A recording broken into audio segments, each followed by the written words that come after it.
Hola, ¿qué tal? ¿Cómo estás? Soy Pablo y en este vídeo quiero enseñaros de una forma práctica cómo podemos hacer un examen tipo test de cara al examen de una oposición. Es decir, muchas veces me planteáis esa cuestión y me decís, Pablo, ¿qué tengo que hacer? ¿Contestar todo? ¿Dejar en blanco? ¿Aquellas preguntas que no sé, debería contestarlas? ¿O cuando dudo entre 3 o dudo entre 4, qué es lo que tengo que hacer? Pues bien, aquí os voy a dar una serie de trucos que yo apliqué en su día y que le aconsejo a todos mis alumnos para que puedan hacer un examen tipo test con garantías. Lo primero que vamos a establecer son 3 fases a la hora de concretar todo lo que vamos a realizar en este examen tipo test. La fase previa al examen, ¿yo qué tengo que determinar aquí? Pues lo importante es, en primer término, el número de preguntas de las que me voy a examinar. A continuación, cuántas opciones de respuesta. Y después lo que resta cada una de las que está mal. ¿Vale? Con carácter general, los exámenes tipo test suelen tener 4 opciones de respuesta. Si nos vamos al PIR, psicólogos internos residentes, pues tienen 5. En Policía Nacional tienen 3 opciones de respuesta. Pero en el resto de oposiciones de la AGE suelen tener 4 opciones y cada una de las que va mal suele restar 0,33, ¿vale? Con 4 opciones y 150 número de preguntas, 100 preguntas, 120. Depende un poco la oposición a la que nos enfrentemos. Si yo me estoy planteando opositar, lo primero que tengo que establecer es la variable de tiempo que me llevaría a contestar cada una de ellas, ¿vale? Si a mí, por ejemplo, me dicen 150 preguntas, 150 minutos, obviamente tengo 1 minuto por pregunta. Entonces, en base a eso me tengo que amoldar. Una vez que sabemos los pormenores de cada oposición en concreto, tenemos que saber después, y muy importante, establecer la nota de corte en exámenes de otros años. ¿Para qué? Para que cuando yo esté haciendo un examen, saber cuantificar más o menos hasta dónde tengo que llegar, ¿vale? En base a lo que estoy haciendo, lo que estoy contestando, si yo sé que el corte está en este examen de 150 preguntas sobre 100 puntos netos, restando los fallos, pues más o menos tengo que establecer la estrategia para afrontarlo con garantías, ¿vale? Fase importante en este caso, o cómo va a desarrollarse el examen tipo test. Normalmente me van a dar lo que es el examen en papel y una plantilla de respuestas. Lo que os aconsejo siempre, leer el examen con detenimiento. Lo que no podemos tampoco es pararnos en una pregunta más tiempo del debido. Sabéis, en base a ese criterio que establecimos antes, ese criterio de tiempo, lo que nos va a demorar cada una de las preguntas. Si os fijáis, y en base a mi experiencia, muchas veces las preguntas más complejas están al principio y al final, por falta de tiempo, estamos dejando preguntas que igual controlábamos, ¿vale? Entonces, de las primeras lecturas, lo que vamos a hacer, empiezo a leer el examen, leo el enunciado. Si yo soy capaz de responder a la pregunta solo leyendo el enunciado, es lo que tengo que hacer, ¿vale? Os aconsejo que en este examen, a medida que vais leyendo el enunciado, marquéis la respuesta. Es decir, vayáis diciendo o escribiendo la respuesta correcta.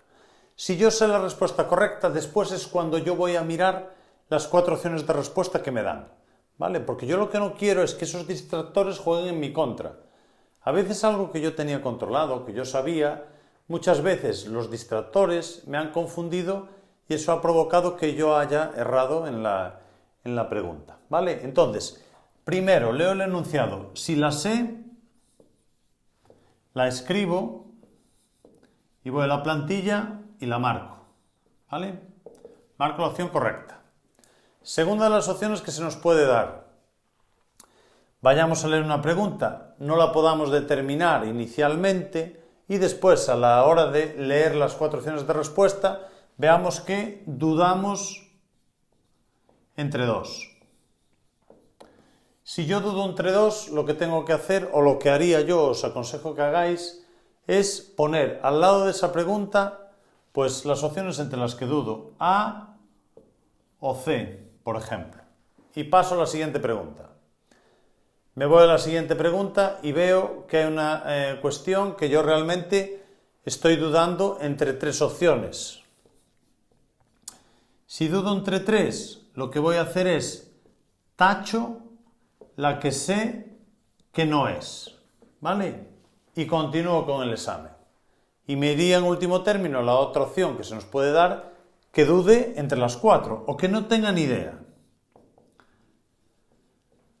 No tengo ni idea entre las cuatro, ¿vale? Pasaría esa pregunta y la dejaría para el final. Una vez complete este examen que os he planteado ahí de 150 preguntas, pues voy a llegar y tengo la plantilla, compruebo el número de las preguntas que tengo correctas y veo que tengo 50 contestadas.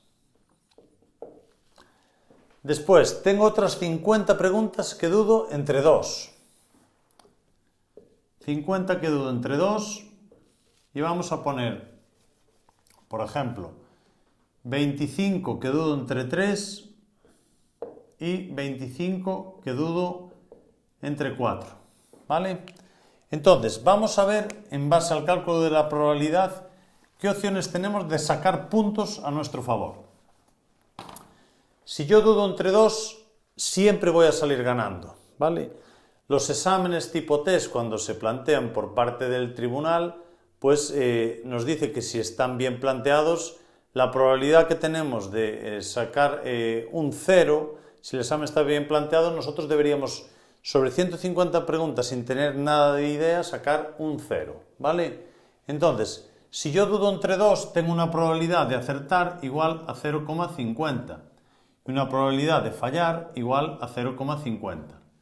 Si yo tengo 50 preguntas que dudo entre 2 y se aplica el cálculo de la probabilidad, voy a tener 25 aciertos y 25 fallos. Esto sería simplemente contando con el efecto del azar, es decir, contestar a voleo entre esas dos, ¿sí? De esos 25 aciertos, sumarían 25 puntos que yo le tengo que restar lo que resta esto. ¿Cómo hago esta división? 25 entre 3 y nos daría 8,33. Esto es lo que le tengo que restar a 25.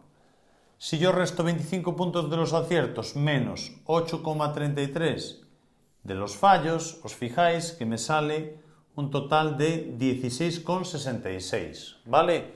Entonces, aquí en esta suma tenemos 50 puntos de las que tengo seguras, 16,66 de estas de las que dudo entre 2, ¿vale? Ahora a continuación nos vamos a las que dudo entre 3. Aquí la probabilidad de acertar, si yo dudo entre 3, es de 0,33, ¿vale? La probabilidad de fallar sería de 0,66. Si yo aquí contesto de esas 25 preguntas que estoy dudando entre 3, si yo tengo una probabilidad de una entre 3 de acertar, pues tendría 8,33 puntos, ¿vale? Si yo me voy a los fallos, obviamente, le resto 25 menos esos 8, me da en torno a 16 fallos. 16 fallos lo tengo que dividir entre 3, ¿vale? Y me daría 5,33, que esta sería la puntuación a restar. Si os fijáis aquí, 8,33 menos 5,33, estoy aplicando un redondeo, no es completamente exacto. Me daría 3 puntos que yo salgo ganando, ¿vale? De las que dudo entre 3, serían 3 puntos más. Si os fijáis ahí, ya casi llego a 70 puntos netos, ¿sí? Y ahora vamos a la última de las situaciones, que es cuando dudo entre 4 o no tengo idea ninguna en cuanto a la hora de contestar esta pregunta, o bien porque es un dato puro que yo desconozco, o bien porque los distractores están operando muy bien y yo pues estoy totalmente confundido, ¿vale? La probabilidad de acierto sería 0,25 y la probabilidad de fallo sería 0,75, ¿vale? Lo podéis multiplicar por 100 si queréis, Un 25% y un 75%, como veáis, ¿vale?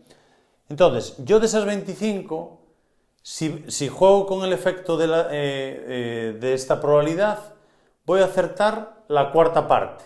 Entonces, ¿cómo hago? 25 entre 4 sería 6,25 puntos de los aciertos. Y ahora tendría 18,75. Sería el número de fallos. Sería 18,75. Sabéis que tiene que ser un número redondo, 18, 19. Pero bueno, estoy haciendo más o menos. Y aquí entre 3 me daría 6,25. Si resto los aciertos menos los fallos, me daría 0 puntos. Yendo a las malas, yo, de contestar estas preguntas, que no tengo ni idea, sacaría un 0. Si el examen está bien planteado, ¿vale? Puede darse el caso que el examen sea muy difícil o muy fácil, entonces estos datos variarían. Eso es lo que se denomina en psicometría sensibilidad del cuestionario, tipo test. Bien, entonces, si os fijáis aquí, yo por el hecho de contestar todo, no estoy perdiendo puntos. Esta es una de las cuestiones que me planteáis permanentemente. Y el consejo que le doy a todos los opositores que yo preparo, los que pasan por mis manos, y esperemos que sigan pasando, que siempre contestéis todas las preguntas, ¿vale?